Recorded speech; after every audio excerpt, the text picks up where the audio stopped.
Lie still and break, for a dream's sake. Chapter 8. Author's Note. Important note. The chapter below has quite a challenging ending. Well, I think so anyway. If you're feeling a bit fragile today, please consider only reading this one chapter after Chapter 9 is out. Nezu's enlisted Shota's colleagues into the stroke watch, of course. To their credit, nobody hovers. Most of the time, they just happen to be in the same room, happen to be going in the same direction, or coincidentally need to head to the convenience store at the same time as Shota. Snipe's just dying to take his car for a drive, and Shota's apartment is on his way, so why don't they go together? Midnight has brought jelly pouches for dessert, but she's full, so Shota better step up and take them off her hands. Cementos apparently feels an ache to discuss the effect of Ashido's quirk on his own quirk-created cement, for the full hour where Hisashi's away teaching English. While Shota naps on his couch in the staff room, Yagi unobtrusively shuffles at the back, from the coffee machine to his notebooks and learning material, periodically waking Shota with an apologetic smile and questions. It takes Shota 3 days to realize Yagi is waking him up every hour on the clock, probably a doctor's instruction he should have paid attention to. After a while, they cease being subtle. It almost becomes a contest about who can come up with, and pull off, the worst excuse while being the most helpful for Shota's recovery. Nezu wins, of course, by managing to combine physical therapy with relaxation and rest. In a clever logical ruse, he tells Shota there's a cat stuck in a tree in UA's western woods, but he can't remember which tree it is. They go from tree to tree, ambling slowly for about an hour until the cat is found. Nezu then declares it's tea time, pulls out a picnic blanket, and Shota can't really complain. It's a prime sleeping spot, and he has a cat curled up in his lap.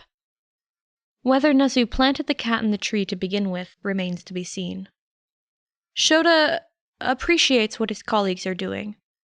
In some ways, he appreciates it more than they will ever know, more than he will ever be capable of telling them. At the same time, one of them is always there. It gets old within 3 days. It gets maddening within 5.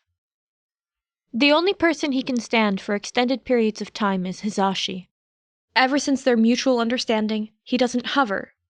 He's just there when he needs to, and around when he doesn't. Perhaps Hisashi is just more observant than Shota believed, or perhaps Nezu has shared some insight.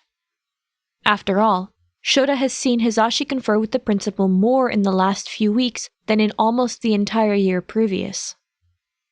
In any case, somehow, the man can now spot all the telltale signs of Shota in pain, and gently but insurmountably pushes him into the nearest available seatware to rest. And he's always been good at distinguishing Shota's half-hearted grumble, Shota's asocial leave-me-alone tired glare, and Shota's very real 2-inch away from murder and villainy anger.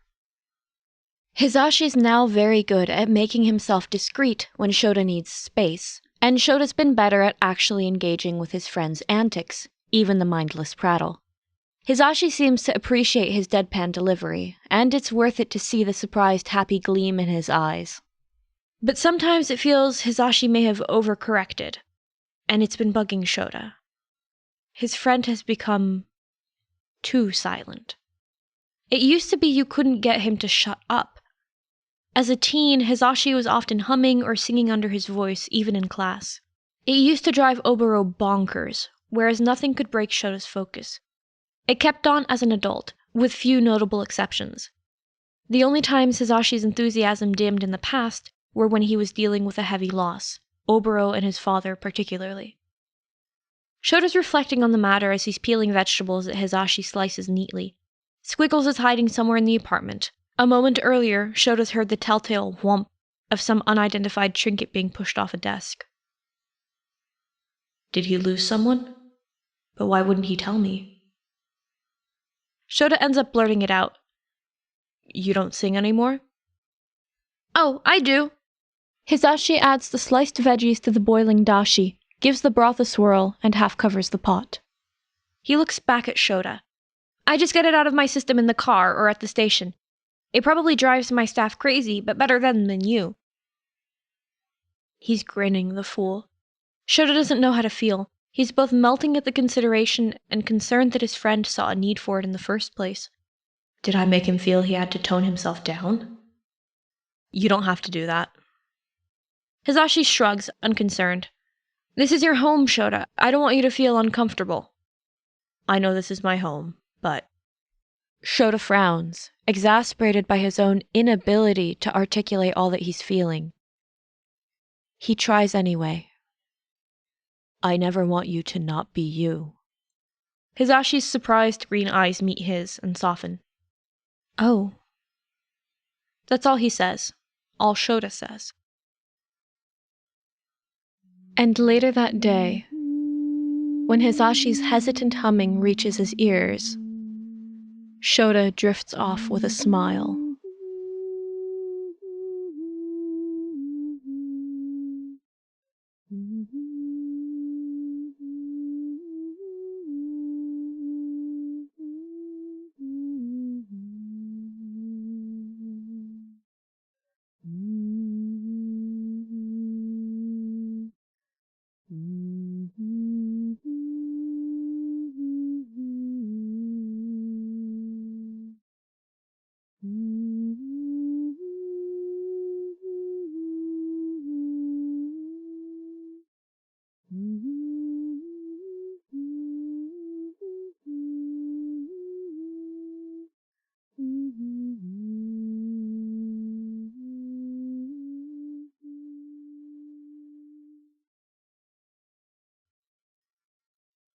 The sports festival flies by. Shota is roped into commenting by Hisashi, though his identity is carefully masked from the public on account of underground heroics. Shota accepts because, since he has to have company, he may as well make himself useful. Nobody wants Snipe in the comments box again. He enjoys it more than he thought he would, making sure to point out clever quirk use and set the record straight when the audience applies poor judgment. The students of Class 1A shine by their determination, dominating each trial. Shota would never admit it, but it makes his heart sing with fierce pride. They still have a long way to go, but already he sees the seeds of true heroes inside them. 2 of his students come out of the festival worse for wear, emotionally worn out. The first one is Todoroki, and that comes as no surprise. Nezu's warned Shota, waspishly, that Endeavor had taken liberties with UA facilities and met his son in the corridor before his match.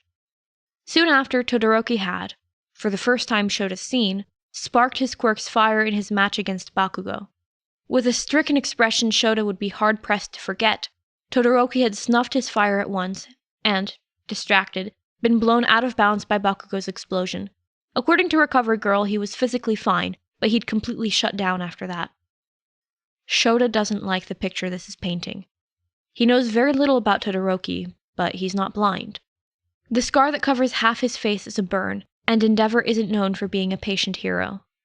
So once the sports festival is finally over, he nods goodbye to his students and taps Todoroki on the shoulder. His student stands there, expression blank. Shota feels his concern ratchet up. A word, conference room 5, I'll find you. Hisashi is hovering at the gate's entrance, basking in students' and fans' compliments for his commentary, though his eyes are periodically on Shota. As Shota sidles up to him, Hisashi gives him a side glance. Problem? He asks under his voice as he signs an autograph with a big smile. He really lives for this, Shota thinks fondly, grateful someone else got this part of the job covered that has him shuddering in horror. Student, Shota replies. I'll be in conf room 5. Need an escort there? Nezu's watching. Hisashi's smile remains on, but he unobtrusively, and with more cunning than Shota realizes he possessed, makes a hand sign at the nearest camera and gets visual confirmation when it bobs up and down like a nod. Righto, I'll catch you later, Eraserhead. Shota gives a short nod of thanks and strides off. He makes sure to stay well within sight of the cameras on the way. Nezu must have had a terribly long day, or perhaps just too little sleep recently. Once Shota reaches the school's empty corridors, Nezu amuses himself by changing the camera's color beams, broadcasting a rainbow of colors at Shota's feet that follows him as he walks.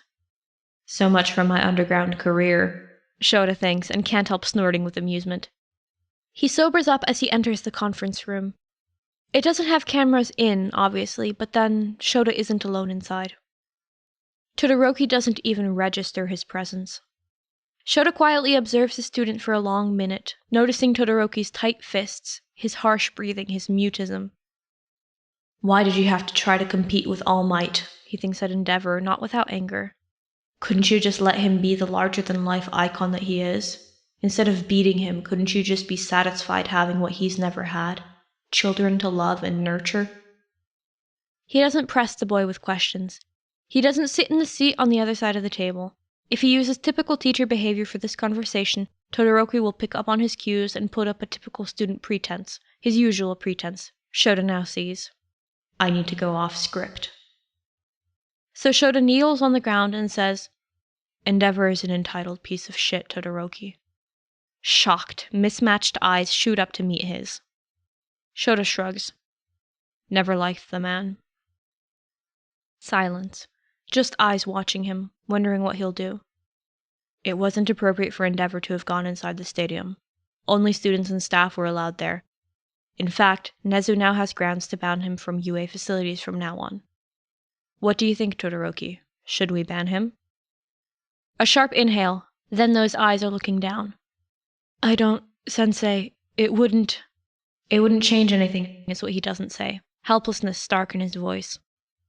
The tone, the emotion is horribly familiar. Not much of a life, is it?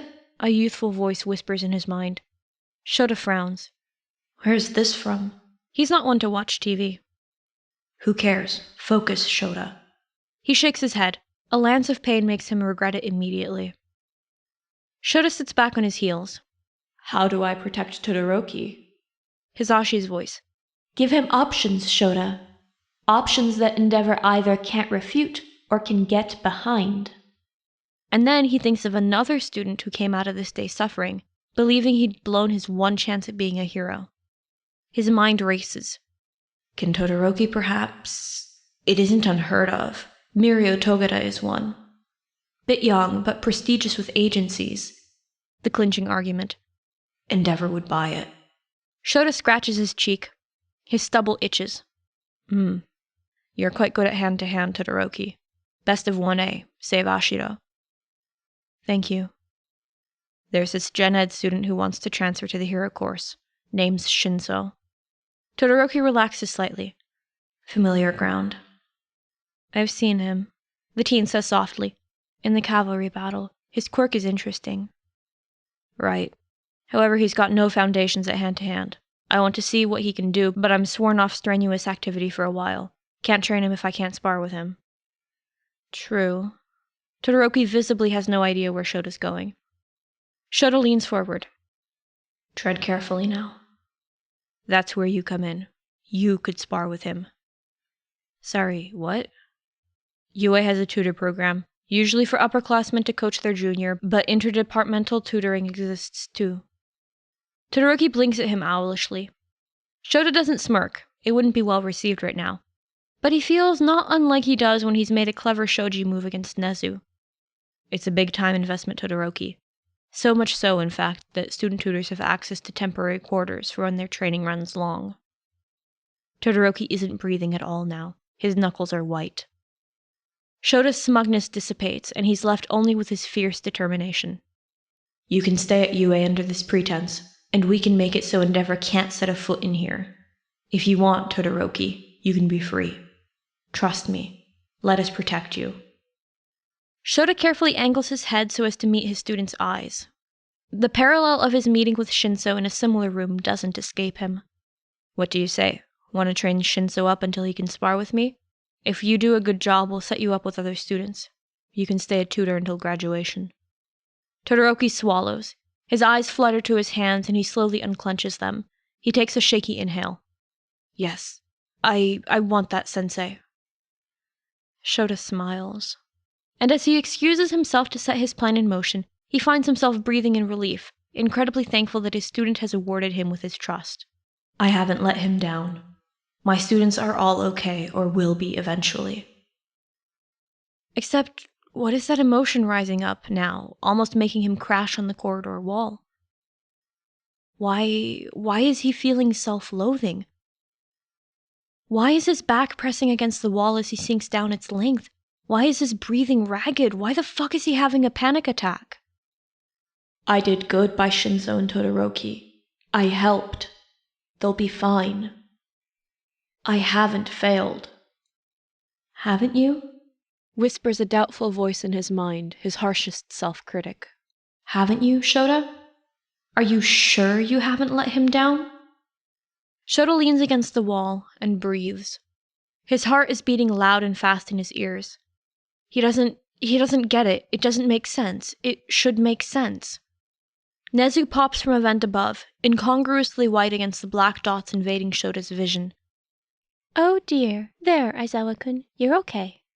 A small paw pats at his arm as Shota gasps for breath.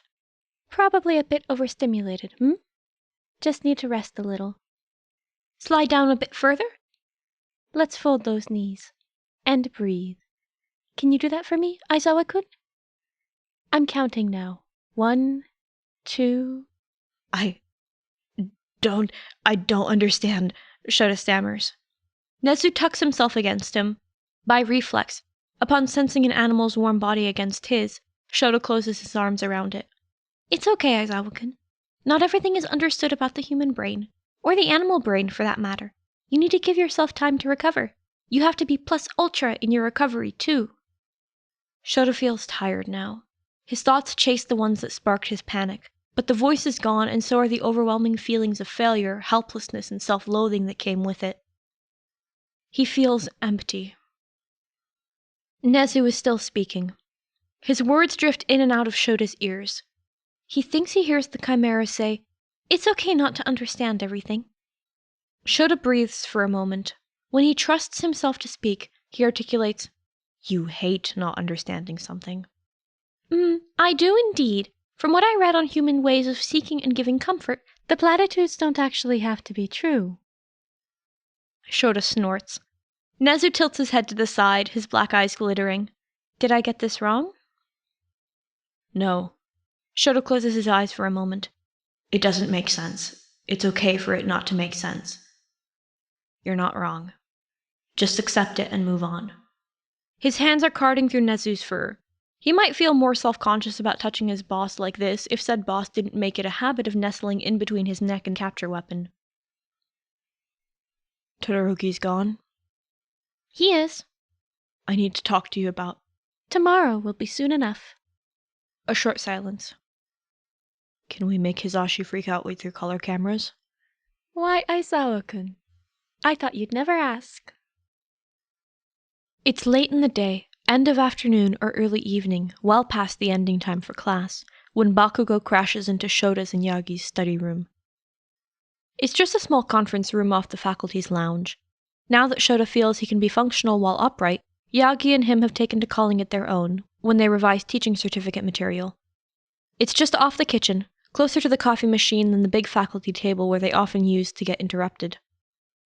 Bakugo is in a state. He looks frenzied. His hands keep clenching and unclenching around building explosions. Some hairs dust his front. His hair is standing up even messier than usual. He's grabbed it and tugged.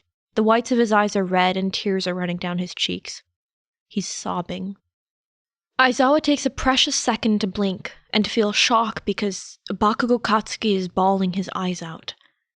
Then, between one heartbeat and the next, he's on the other side of the desk, holding his student up with his good arm as his legs give out. Holy shit. Bakugo, what happened? Aizawa senses movement in his immediate surroundings.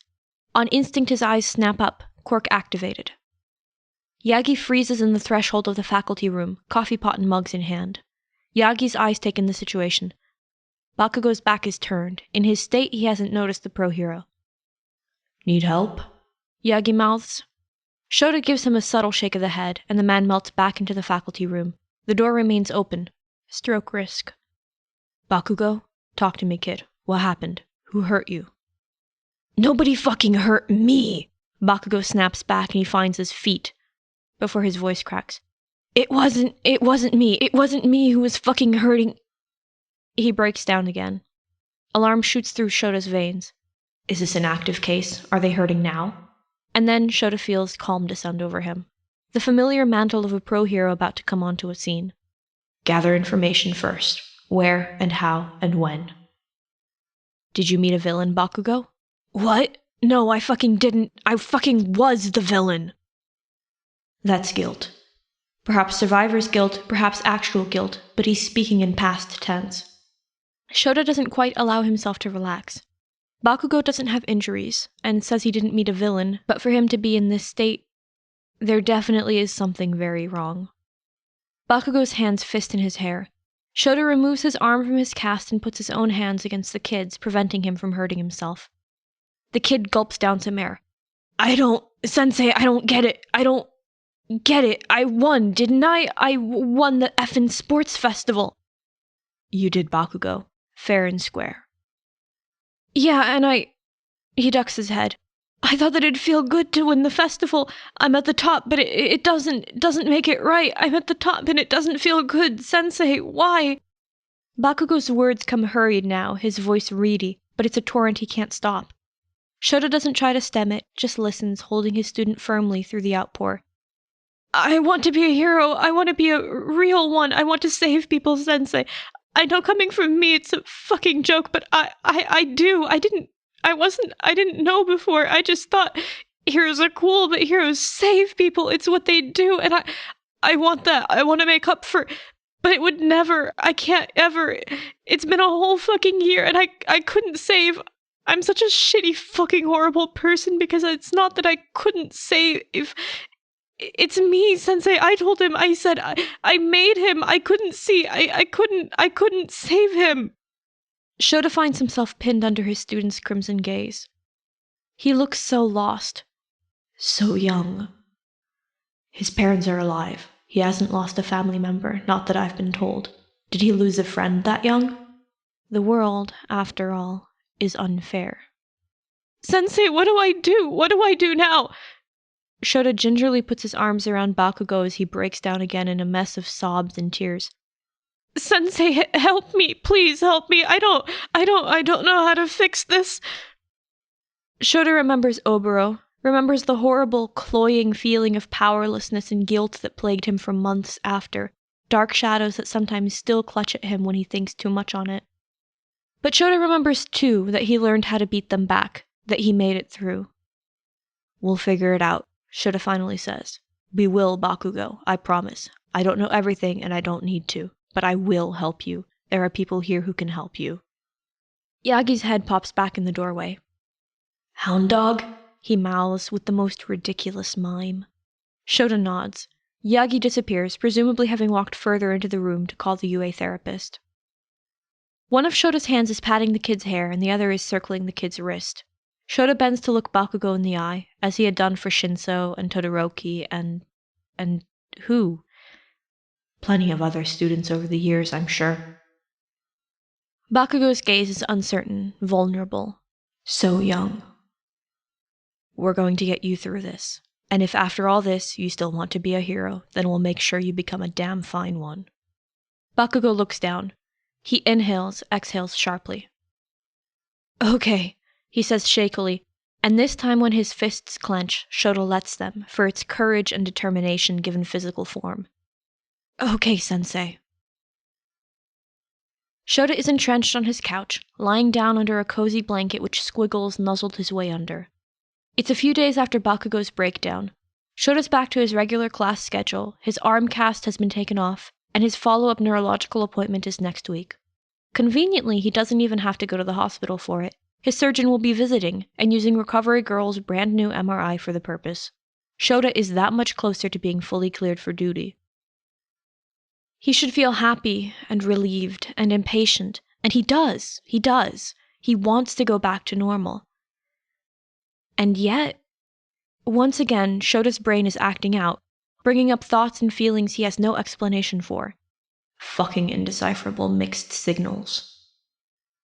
It's okay not to understand everything, Nedzu had said, helpful and hypocritical all at once. It may be okay and it will pass eventually, but in the meantime, Shota hates it. What's wrong? Hizashi's voice drifts from the kitchen where he is, predictably, making tea. Normally, that is, before, at this time, Shota would be napping ahead of patrol. Hizashi would be making his way to the radio station under his regular evening schedule rather than the day one he's negotiated. Instead, they make tea and grade essays. It's become their thing after school. Shota's never been more on top of his paperwork. A scraping sound. There must be little tea powder left in the box. Shota, what's wrong? Nothing. He's not lying. Nothing's wrong, it's just... Water starts brewing in the kettle. Hizashi leans over the counter, catches his eyes across the room. His blonde hair is pulled in a messy bun, wisps shooting down. The air is humid, the rain season not far.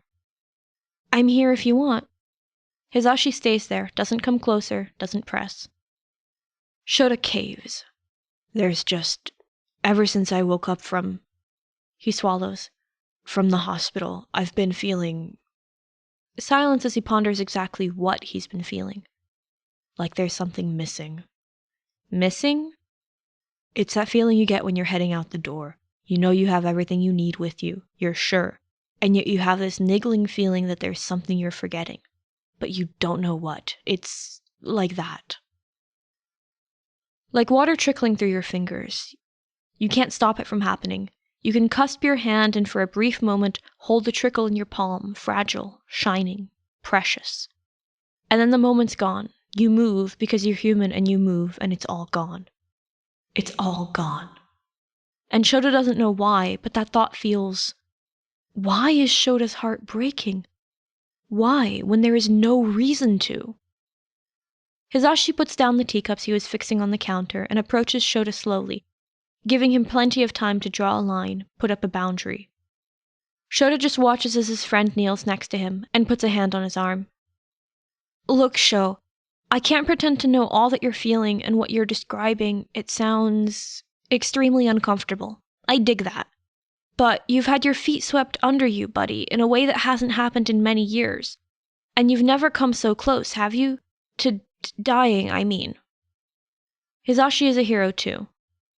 He doesn't flinch away from the elephant in the room. He looks Shota in the eye and calls it like it is. Shota did almost die. I think it's natural that you're going to feel off for a while. And perhaps you can mention it to your doctor in your next checkup, yeah? Shota hums. For a brief moment they look at each other. Hizashi gives a poor smile and Shota spares one of his own. And then Shota can't bear to be any more vulnerable than he currently is, so he puts his head back on the sofa's arm and closes his eyes.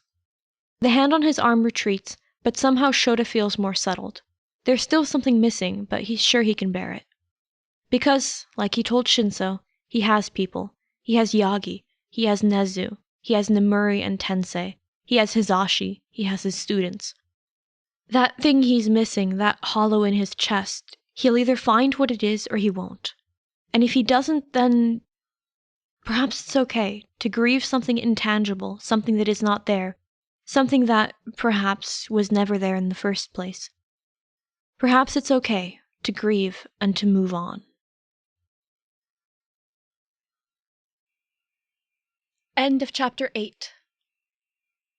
Podficker's Notes. Music credits for Chapter 8. Dear Friends by Queen. This chapter is a doozy. I really like what the author's done here with the other characters that we see. This sort of seems like a funhouse mirror of canon where we see all of these characters struggling with issues, but they're all struggling with issues without Izuku there. I particularly like how Bakugo is treated in this. We don't see him outside of this scene so far, and we only get what we're seeing so far of that breakdown. And I really like when fics use that kind of perspective to show things that we as the audience know and can tell, but the POV character isn't necessarily aware of it. Like in this case, Bakugo's talking about Izuku, but Shota doesn't know that. And so it's that added layer of a perspective that I really like, because I think that it's really in character. And I'm also just personally a really big fan of stories that explore sort of the negative space left behind in someone's absence, because that's something that you or that character would never experience. We only see it from this outsider point of view, knowing what it would be otherwise. And it's true in our own lives, where you don't know the kind of impact that you have and that you would have on other people, because in all of your experience, you're there. You can't kind of get away from that, and your experience is forever colored by the fact that you're observing. And so this kind of story really explores that in a deliciously angsty way, and I adore it. I also really love what the author's done with Todoroki in this chapter. The idea of having Yue kind of take on Endeavor in this sort of sideways manner, where it's something that Endeavor can't disagree with because it's towards his quote-unquote stated goals, but it's letting Shoto get out of there. And I really like that. And this chapter ending is a doozy, so please make sure you take care of yourselves. If you've enjoyed this story so far, please let the author know. If you've enjoyed listening to me read, please let me know. If you want to scream about that ending in the comments, I'm more than happy to commiserate the unholy noise I made when I read this chapter. Yeah, good thing I didn't have my recording going then. Thanks for joining me.